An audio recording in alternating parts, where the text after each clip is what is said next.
Where are we? We're at Rainfurrest. Where are we? We're at Rainfurrest. Yep.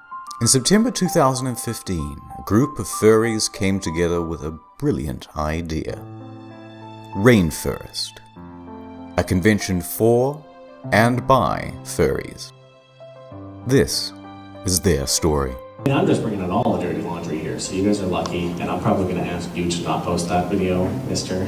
Rainfurrest is the reverse of DashCon. Where DashCon was a disaster caused by its organizers, Rainfurrest was a disaster caused by its attendees. I am absolutely sure there is no truth to the rumor that Rainfurrest is under an evil curse. And with that, it is my pleasure to officially declare Rainfurrest 2015 open. It all started with a talent contest. That went okay.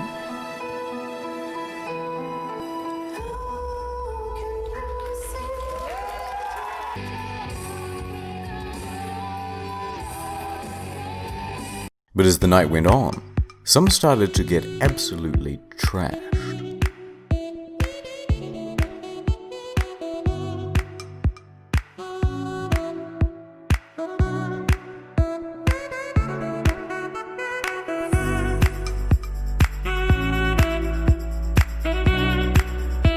A few hours later, the destruction had begun. Somebody had deliberately loosened the bolt on one of these toilets, so that when the next person flushed, water flooded everywhere, 2.5 inches deep. An emergency plumber was quickly on the scene, but the damage was already done. Water had leaked through the floor and onto the basement servers below. Meanwhile, staff and security are threatening to throw out some of the guests. They had disabled the fire alarm so they could hotbox their room. Oh my. Obviously, there are reasons not to do that.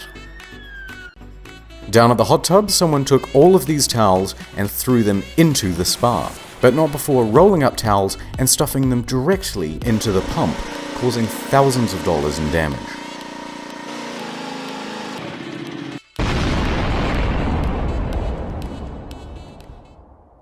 And they stepped it up a notch from DashCon, from going number 1 in the ball pit to going number 2 in the swimming pool. Back at the bathroom, there were rumors that someone had drilled a glory hole into one of the stalls, although this wasn't confirmed. But what was confirmed was a haul of over 2,000 nitrous oxide canisters, just laying around in rooms and hallways. But that was just the start of the drug problem. First, a couple of guys overindulge in mushrooms and need an ambulance. Then a staff member gets arrested for sexual assault. Then someone else is arrested for regular assault. A few others drank too much and needed a second ambulance. And on the other side of the car park, 2 more people are being arrested, one for drug possession and the other for dealing. Drugs was the major problem.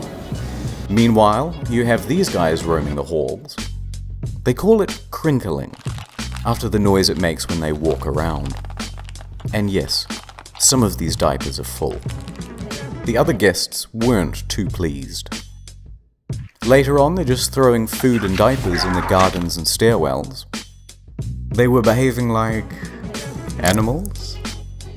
One thing that's important is we do ask that you guys all be really good back to the hotel. You know the elevator buttons? You really don't have to use your foot to push them. A few hours later. Put your pants on and stop breaking shit!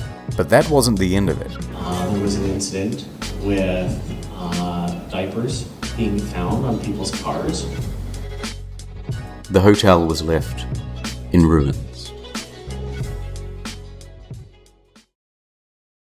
4 to 6 weeks later. The Hilton submitted a letter listing all of the reasons Rainfurrest would not be allowed at their venue from now on. The hotel damage was more than all of the other cons combined that year. But it wasn't just the damages. Rainfurrest was insured and had over 150 grand in the bank to pay for it all. Rainfurrest was just so toxic that they said, "No thank you, take your money elsewhere." But that left them with a rather large problem, because big hotel chains talk. Hilton talks to Sheraton, talks to Marriott, talks to Holiday Inn, talks to Hyatt, talks to Best Western, but there's more. Someone was sending detailed letters to nearby venues, warning them why they shouldn't host the next Rainfurrest. Soon, there isn't one hotel in Seattle that has a convention center willing to host them. No other hotel this side of the state wanted to take us, from Seattle to Bellingham. What's interesting is that the organizers knew who was sending the letters. These are the things that were talked about in that letter, and you're pretty much the only person who could have known that. Yeah, in my heart of hearts, I know who it is. Lean's motive and opportunity around, and it pisses me off. In case you missed that, what he's saying is whoever sent the letters was the same person who was putting diapers on these cars. Running low on options, they started to look further outside of the city. They managed to find a venue in Spokane that was willing to give them a shot. But by February, none of that mattered. The diaper-wearing saboteur had sent out another letter, and Spokane backed out. So Rainfurrest 2016 was cancelled. And that's the story of Rainfurrest. So far. Unlike DashCon, Rainfurrest is coming back, and Rainfurrest 2017 promises to be bigger and better than ever. RF 2017, they're bringing it back! They're bringing it back! Yes!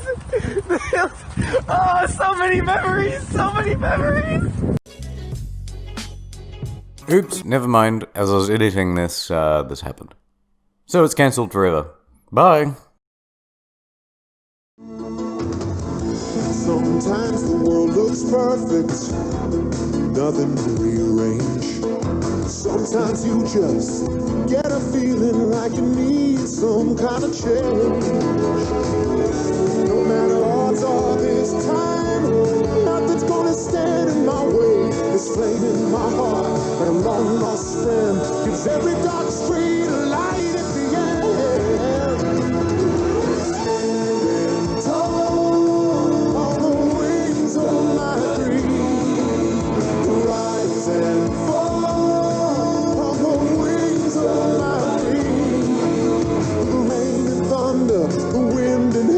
I'm bound for better days. It's my life, my dream, and nothing's gonna stop me now.